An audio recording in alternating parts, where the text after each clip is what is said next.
Welcome to Memories of My Youth. Read by Silver Kim. It has soaked my heart with budding loves. Listening to the sound of rain falling on the banana ship, coconut shells. Seeing the sun rise when the rain stops.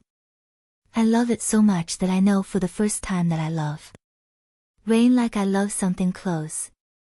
Like bamboo, coconut, like my hometown. Like human beings, know how much love. Oh, my childhood, I took a bath in the rain. I waded on the surface of the water, the surface of the river I sank, and I heard the distant sound of thunder. Hear the rain falling, the warm sound of the clear. Remembering the rain of the homeland, Elian Xian.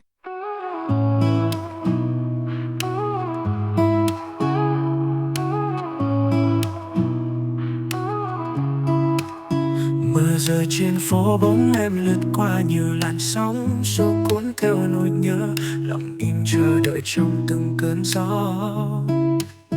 Tim này rộn ràng như nắng hạ sáng, mắt em như ánh sao sáng trong màn đêm. Ký ức quay về như một giấc chiêm bao bên nhau, ngày cũ mờ đi trong từng đêm. Còn lại dấu chân lặng lẽ nơi nào, bắt em từng giây trong cơn mưa rơi. Những hạt mưa buồn kể câu tình dối. Còn tim này giữ khung trời xa vời, mơ về ngày đó khi ta chung đôi. Mưa vẫn cứ rơi lòng này sao sương, lá cũng tái đi giữa cơn mưa dầm. Em giờ nơi đâu ta còn nơi đây, chờ mong ngày mai anh dương về quay. Mưa vẫn cứ rơi lòng này sao xuyên, lá cũng tái đi giữa cơn mưa dầm. Em giờ nơi đâu ta còn nơi đây, chờ mong ngày mai anh dương về quay. Bóng em dần xa khuất trong bầu trời, từng giọt nước mắt hòa chung cơn mưa dầm. Những kỷ niệm đêm nào vẫn còn đây, giữ mãi trong tim tình yêu dở dang.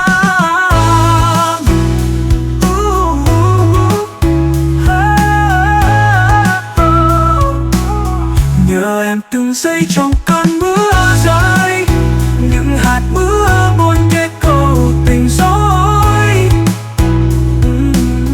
Con tim này giữa khung trời xa vời, mơ về ngày đó khi ta chung đôi.